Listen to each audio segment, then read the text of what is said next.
Hello and welcome to our session today. Our topic is transforming the teaching environment with Microsoft Teams here at Northeastern University. We're going to take you through some brief introductions of our team, then give you some high level information about Microsoft Teams for teaching and learning at Northeastern. We're going to share a faculty use case and then wrap up with some information about how we're supporting teams at scale. For introduction, I'm Clair Waterbury, and I'm an academic instructional technologist here at Northeastern University in academic technologies, which is part of ITS. So I'm Maria Jump. I am an associate teaching professor in the Corey College of Computer Sciences, and I teach primarily programming courses. And I'm Ryan Bender. I'm the manager of Digital University Solutions and Experience, also within the IT Services group. My team handles training and user experience for all the services we have, including Microsoft Teams. So let me start by just talking about, high level, how we're using Teams for teaching and learning at Northeastern. So let me start by explaining what Microsoft Teams is. It's a central place that brings together collaboration and communication. It's built on top of Office 365 and really connects the dots between all of the Office 365 tools. What you'll see is that you have a space for chatting. You could do group chat, individual chat. If you have more of a project or need to create a team, you have the ability to create teams with groups of people and it offers different team types as well. It also gives you the ability to integrate a variety of apps that you're familiar with and use all the time. So it's really centralizing your process and your communication and what you're doing. When creating a team, there are four different team types. You have a class team type, the personal learning community, staff team type, and other. The class team type is the only team type that's actually FERPA protected. So when thinking about teaching and learning, this is the team type we recommend our faculty to use. But beyond the FERPA piece, there's also teaching and learning specific tools that are part of the class team type. For example, you can turn in announcements. There's a robust analytics that's not available in some of the others, and just similar features that are very specific to teaching and learning. This is what a class team actually looks like. And each team type has similar functionality. So you have the concept of channels, you have tabs at the top, uh, and then you have posts where you can share things like files. And this is the piece that kind of brings everything together. And you have fun social interaction pieces like liking things or, sharing different emojis or things that helps to create a community, a social environment. Our strategy here at Northeastern is really we encourage our faculty to use Canvas as their home base where they'll maybe put the majority of their content, do their grading here, and share how they're going to use tools like Teams in this space. So really we see these tools working together where Canvas provides that home spot and then Teams really brings together the community aspect. It allows for more of a social, natural engagement that Canvas has a discussion, other tools, but maybe it's not as naturally good at. So bringing these tools together, it really allows our faculty to have a lot of flexibility for their different teaching styles to use the tools in a way that works for them, works for their students to create that community, to create learning that is experiential. And so some of the Teams features for teaching and learning that we love is the fact that it is so social. And what we have seen over the last couple of years using Teams for teaching and learning is that students who may have posted once or twice in a discussion board will post 4 or 5 times that in Teams because it's more of a natural, quick interaction. And they'll post different kinds of things, which again, it's building that community, that's building that piece. We also love the fact that Teams has an integrated meetings platform that's part of every team. So you can create Teams meetings right within the team or outside of the team. And it's a robust space. We're actually using Teams meeting right now to record this session. So it's very versatile and it's all integrated. It's also built on top of Office 365, which just has such a robust tool set for teaching and learning from, tools we're all very familiar with. Another feature that we love is Microsoft Teams really thinks in a mindful way about accessibility. They have the immersive reader, which we'll share a little bit later, and really puts accessibility at the forefront of what they do.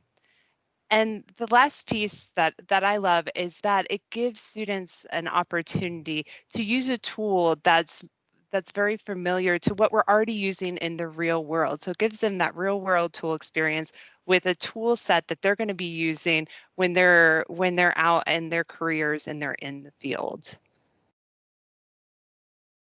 And so just quickly, a couple apps that we love. So with Teams class type, you can use an app called Insights to give you really robust analytics on what students are doing. What are their communication and collaboration? How often are they posting? How often are they giving reactions? And you can even drill down to individual student to get a sense of, I haven't heard from this student in a while. Have they been posting? How are they doing? And then that gives you an opportunity to check in with them. It also has integrated Office 365 OneNote Class Notebook, which is a very robust tool that you can use for collaboration, communication, for digital writing, a lot of very exciting use cases here. The immersive reader, as I mentioned, is an accessibility tool and it's integrated throughout Teams. We actually have it integrated in Canvas as well, and is a really great tool to allow students to read at their own pace, to see things in a way that works best for them.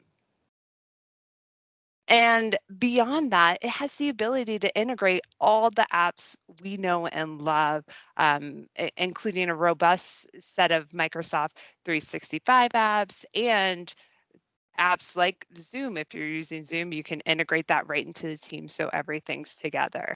Now I'm going to pass it over to Maria. So hi, I want to talk about how I use Teams in my classes in the Corey College of Computer Sciences. So I want to talk about two use cases here. I teach a variety of courses. Most of them are online courses. Some of them have a live recitation section. So some of them have a synchronous session, some of them don't. And so I want to talk about two cases. The first one is a fully online introductory programming course that's 100% asynchronous. The students never really meet anywhere. They're scattered all over the world in this class. In the other use case, it's a partially online course where all of the materials are delivered in a video format, but we meet once a week in a live recitation section for a 3-hour session.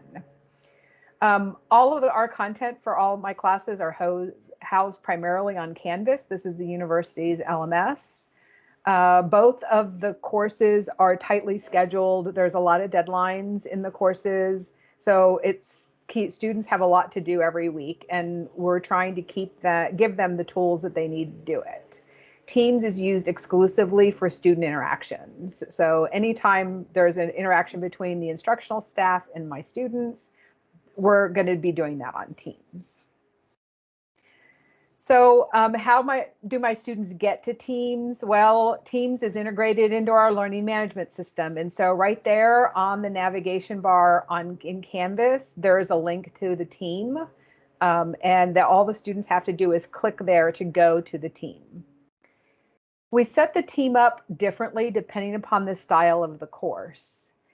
In my first example, this is the completely online course. This is a small class. It's a high-touch class with our students, 100% asynchronous.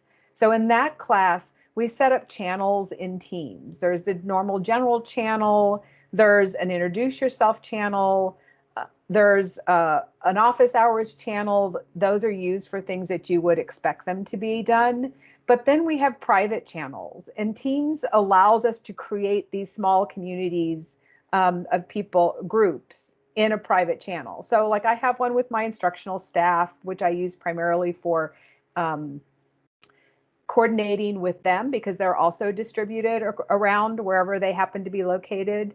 But then if you have a small enough class, you can actually create per student channels. And because this class is so small, I can do that. This allows every student to have a direct line of communication to the instructional staff, where it's just them and the instructional staff. And I'll show you how we use that. In the other example, the class is much bigger. And so having those individual channels, there's not enough private channels in Teams to allow that. So instead, what we do is we smaller groups of students, and you can see them here, study group 1s through 7. And I put their initials there so that I know which team is, what student is in, and I can find them quickly. But this is like a little learning community inside the bigger class. Then we also have, you'll notice that there are also here channels that are per week or per module, as Canvas likes to call them, so that any discussion about the materials in a particular subject would be put into the channel for that subject. And then we also have instructional staff and office hours and things like that. So there's a couple of things that I learned along the way that when we first started using Teams that has just become a habit in my life. For one, if you tag somebody, you use the @ sign to mention them, like all social media uses. This actually notifies the individual, that lets them know that something happened. And so I highly encourage everybody to tag me, because that way I don't have to listen to everything that happens on every channel. I can pay attention to the things that are either when somebody replies to something that I posted, or if they tag me, then I get a pop-up on my computer and my phone. Oh yeah, and my tablet. But yeah, so I can't ignore it. I also make a note that if you can add a title to a post, it makes it stand out. It makes it easier for somebody to find it. And so I use titles to basically make specific topics easier to find. So this is my office hours channel. This is the way we run office hours in Teams. What happens is my TA or myself goes in there. We tag the entire team. That's that Corey line at the top. It says, I'm here for office hours until this time. If you have any questions, the students queue up by responding to that post. And then the person having office hours knows the order that they arrived. They know the order they're supposed to talk to them. It may be a private chat that they're talking. It may be a video that they're talking. The thumbs up over here is the TA actually acknowledging that they understand they're in line. We also sign off at the end when we sign off and say, hey, I'm done now. Sorry if I didn't get to you, or whatever the right terminology. So this kind of replaces things like while wait and other tools that people use to queue up office hours. We just do it all in Teams. So here are my discussion groups, right? So in discussions, there's a channel. There's all kinds of different ways you can set this up. But inside of Teams, if you set up a discussion for a particular topic or for a particular week or module, then all of the things happen here inside of the Teams discussion group. And it could be anything. This just happened to be a channel that people were posting about the Canvas Teams integration. And so it was great. So then we have private channels. In the course where we had set up student private channels, we set them up for every student individually, and then the instructional staff was added. And what this did was it allowed us to have private conversations with a student about their code, about their assignments, without worrying about sharing assignments, solutions with other people, things like that. We actually have conversations where multiple TAs were involved in helping the student on the same problem, providing continuity for that student, even if it didn't necessarily didn't happen right sequentially. It may have happened over a couple of days. It still gave us that continuity. And this was really great. In a bigger course, we create these study groups, and then the study groups, they can use this however they want. And we've seen it used all kinds of different ways. One way we use the study group is we do what we call open mics. So we do private office hours per study group, so that either a TA or myself goes in and meets with them at a specific time every week. So they feel like we're there addressing their direct questions. We've also had students in a study group meet without us.